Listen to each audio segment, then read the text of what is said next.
Hi, Dominique, and welcome again to another edition of the week ahead. How are you doing? I'm doing very well, Andrew. Thank you. How are you? I mean, here it's very rainy and cold in Los Angeles, but I bet it's the same in London. It's actually sunny, like high 40s, like 5, 6 degrees, bit cool, but it's Yeah, all good. So let's quickly dive right in. And there was obviously a pretty busy week. And the the general theme, which I guess started towards the end of last week with some of the data, the previous week, where risk is starting to now struggle with much higher rates starting to take place. Obviously, something you've been calling for a long time.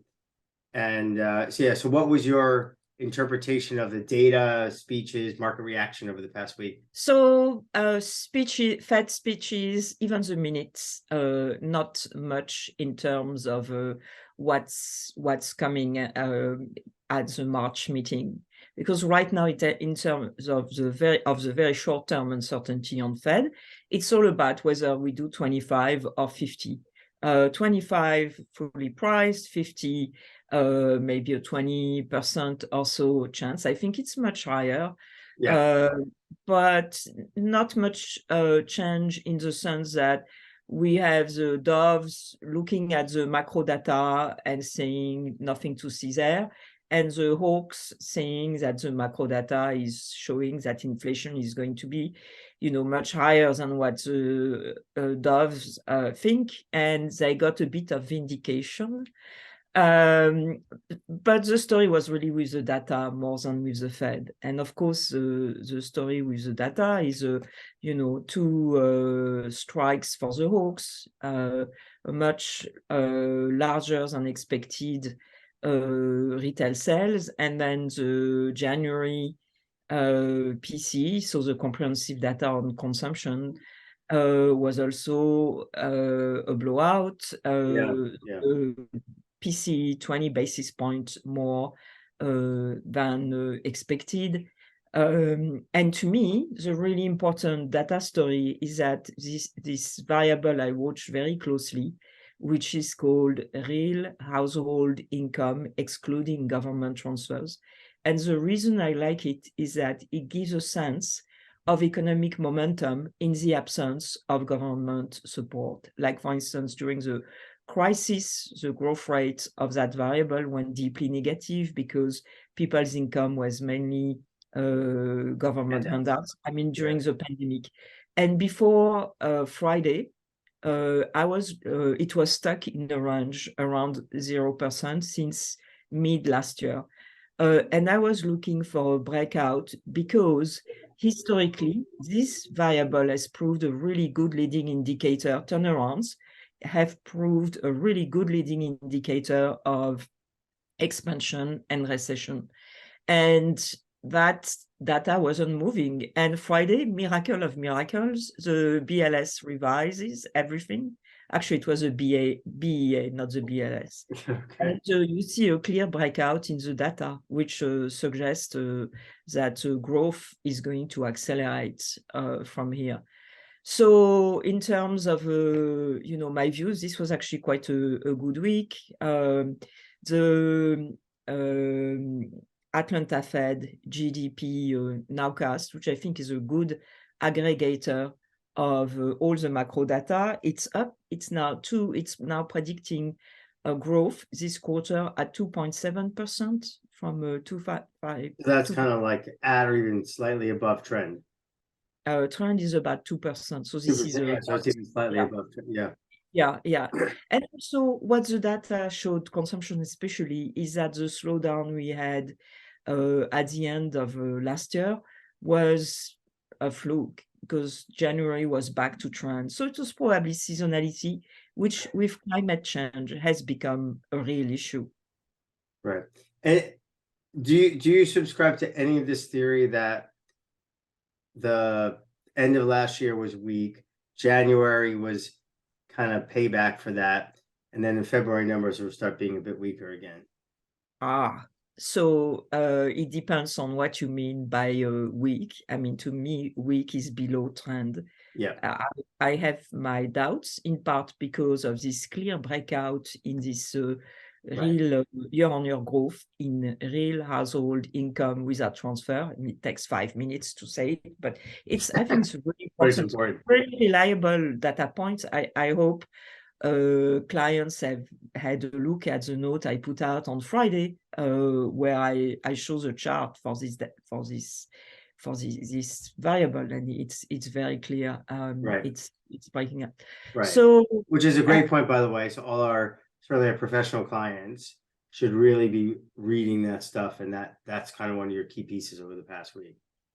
Definitely. So I put everything on Bloomberg Chat in real time. But if they want to have things explained neatly and succinctly in one place, it's basically one quick question. I was discussing with somebody that, so if it looks like inflation will definitely be harder to bring down than the market has thought over the past few months. Recession's not around the corner.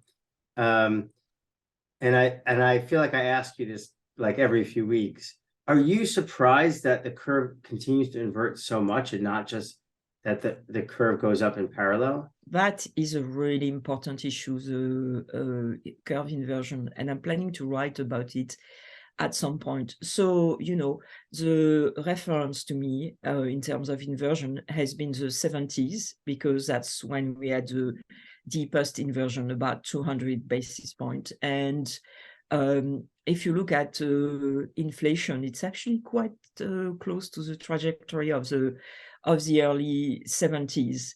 But doesn't that make sense? Like the 70s makes sense because there was an inflation problem, which is partly driven, by higher oil prices. So, and growth was probably not that great. But now we're in this environment where growth is kind of hanging in there. And inflation, as you say, is becoming more entrenched. So, obviously there could be flows like insurance, pension funds, taking advantage of higher rates and being the ability to have, obviously capture much higher yield, which they can then pass on to their benefactors, but their beneficiaries. Well, to me, the inversion gives me a sense of the amount of tightening that will be needed to bring a recession, and that the recession could be actually quite nasty, possibly nastier than in the 70s. Also, the economy is much more financialized now than in the 70s. So, in my view, this suggests more of an inversion, because I think the recession that we are going to have is not going to be a sort of garden variety recession, but on top of the usual demand contraction, I think there is a good chance we will have a systemic systemic financial event. Let's call it the Dominique wrinkle is people thought this was going to happen at 3% rates, not 8%. But at 8%, more than likely, it's going to be pretty nasty.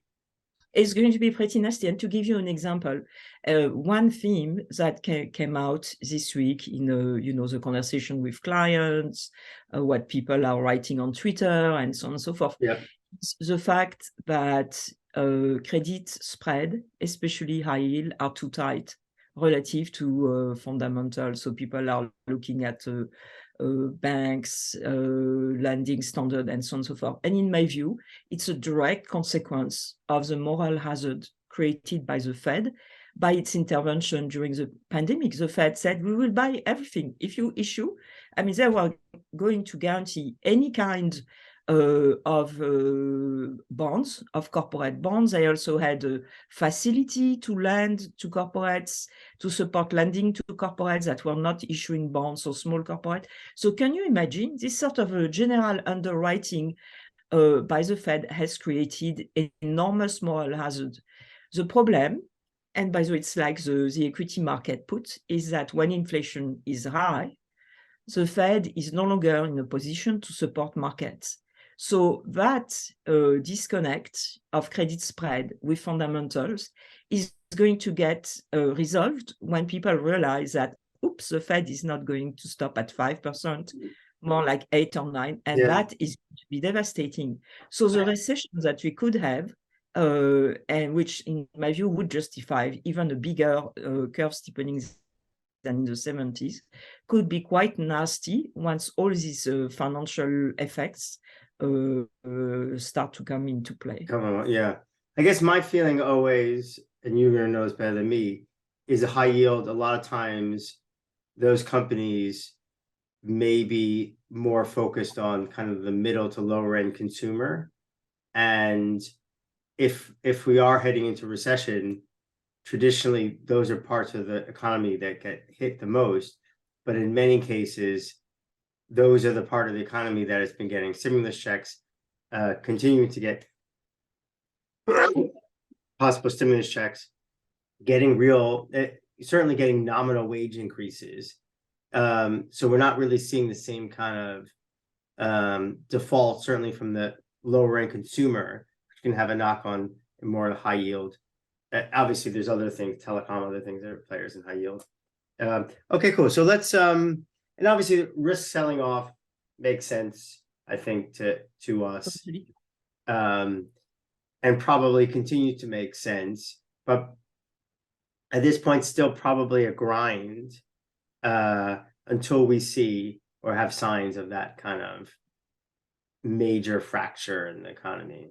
So totally. I mean, what's going on is that it's going to be impossible for the Fed to pick the exact point of the exact degree of tightening where they slow down the economy without bringing a massive adjustment in financial markets. Right. They won't be able to fine tune, and that's why I think we'll eventually have a nasty recession because there's nothing else they can do to bring down inflation. And also, the higher the yield, the higher rates that they have to go to, the more likely the volatility should pick up and the possibility of something happening. At 3%, something can happen, slow the economy, but at 7 or 8%, something can have multiple effects, and really cause a much deeper recession. Okay, I understand that. Okay, so and for the week going ahead, what's your thoughts, views? What should we look out for? I'm going to say something I've said many times, and many times I have been proven wrong. I'm hoping for a boring week. Because in terms of Fed, we're not going to have new developments. I mean, we have the maiden speech of Alston Goolsbee, who is now the president of the Chicago Fed, who actually has been mentioned as a possible successor to Vice Chair Brennan. So but he would step in as the number 2. Yeah, but for the moment, he's a voter on the committee as president of the New York Fed, and we get his first speech, and there is no prize for guessing whether it's going to be dovish. I think he's going to join Governor Cook as a Uber Dove. There will be the Uber Doves on the committee. Right. So this is exactly what spooks the market, is when an Uber Dove starts speaking and says rates may have to go quite a bit higher, and then obviously the market. Yeah, but frankly, I'm not. I'm not seeing this because right now we are in a situation where the macro data suggests that down the road inflation is going to pick up very significantly. But when you look at macro data, there is always room for interpretation, and so you have the hawks making all the points I've been making for the past 6 months, and you have the doves, in my view, being blissfully ignorant of the implication of the data. It's just when we see the actual increase in inflation that the doves will have to recognize that they were wrong. Yeah. And by that time, it will be too late. When you see the whites. Right. Okay, so listen for his speech. Yeah. What else? Otherwise, not much in terms of Fed. I mean, that's my expectation now. Unfortunately, I've been proven wrong so many times. In terms of data, so we have surveys that before the pandemic, I would have paid very close attention to. And to be honest, I will, of course, pay a lot of attention to, but they are so far disconnected from the hard data that I don't think they are as important. So we have the PMIs because it's the beginning of the month. And there's a consensus is seeing a small change sideways for both manufacturing and services. And that seems reasonable to me. And as I said, those surveys have become much more noisy than they used to be. Then we have consumer confidence, conference board. Same thing, consumer confidence used to be a good predictor of purchases of durable, no more in part because of these enormous transfers from the government that has scrambled consumption patterns. So we have that. But to me, the more interesting data is going to be related to the residential market. So we get home price indices and construction spending. And this is important because it's the most interest rate sensitive component of domestic demand, of aggregate demand. So if the Fed, this is where you expect the Fed policies to bite the most. And in fact, what we are seeing is a stabilization. So very small, the decline in prices has become very, very small. And that's also what the consensus is expecting.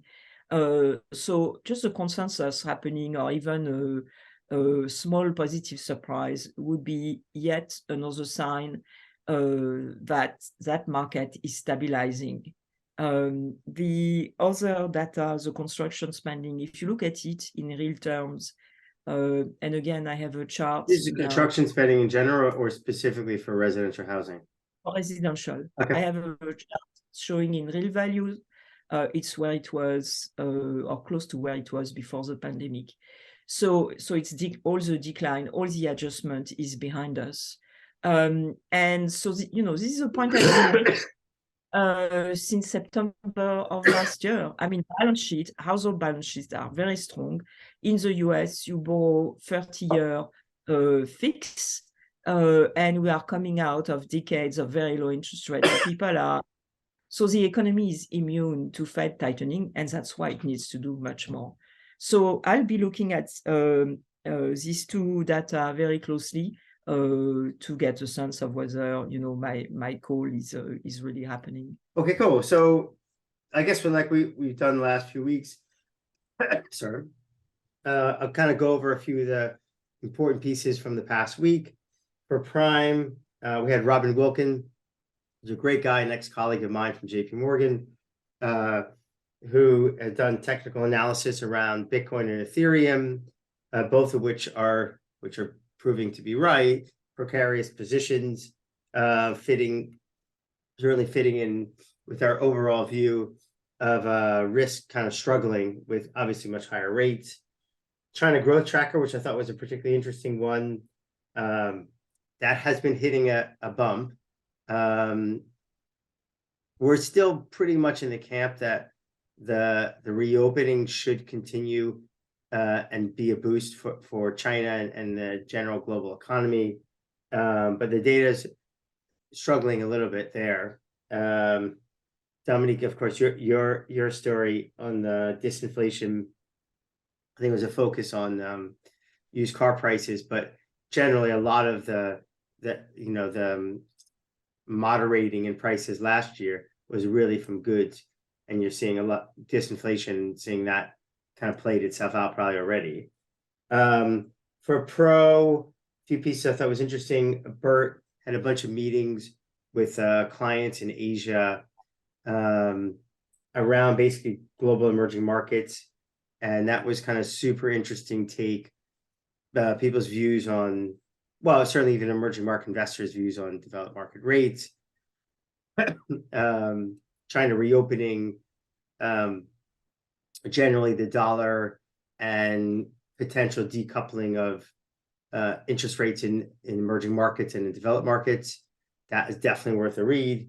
Henry looking at a really nice call on bearish on BTPs and widening between German and Italian rates, and actually has continued to actually increase his target for I think it's 10-year BTPs, which I think we would definitely agree on.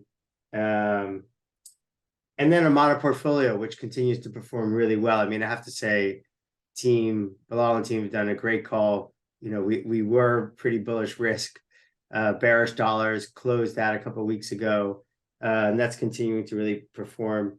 The annualized rate, Sharpe ratio, I think, is still above 2, and annualized rate of 13.6, which is awesome. Yeah, I mean, that's it. I don't know any other parting words. I will say that you're on Twitter now, and we don't want like all our clients bugging you all the time there. They should be bugging you through Bloomberg. But a heads up, obviously, that the wider world is also getting the pleasure of some of your insights as well. I guess I would just say, yeah, last thing for me before I was talking about, maybe we'll even put a piece around just thinking about a trade on oil, about supporting. So I was kind of thinking about some kind of 3-month selling downside, like 60 puts. And then I'm bullish, but just not, I don't, because of all the headwinds and higher rates, I don't see like $100 oil. I think I've said this in the past. So for me, I like, you know, kind of selling downside puts, because I think that there's enough continued demand and supply constraints and everything discussed, and including the restocking of the U.S. Reserve Fund. And then, so some kind of like selling 60 puts and buying like an 80, 90, 1/2 call spread. So basically selling vol in oil, but with a bullish angle. And any other thoughts, anything from you, any parting words? No, my parting words, as always, are please send the feedback. Critical feedback is the most helpful. And good luck next week. And once more, let's hope for a week that is a little less eventful than. Yes, I was just thinking maybe we'll give Alex a little bit longer time for the rematch between you and him, because so far I think you're winning on your call about the economy staying strong. Yeah, okay, cool. We could. Yes. Okay, cool. Well, good luck. You have a very nice rest of your weekend, and all of our listeners probably get it on Sunday. Have a great week ahead. Please reach out to us. Bloomberg, email. Now you can, for both of us, through Twitter. So sign up for our YouTube channel. We have tons of great videos. Most of Bilal's podcasts are also on the video. So on our YouTube channel. So good luck, everyone. Thanks.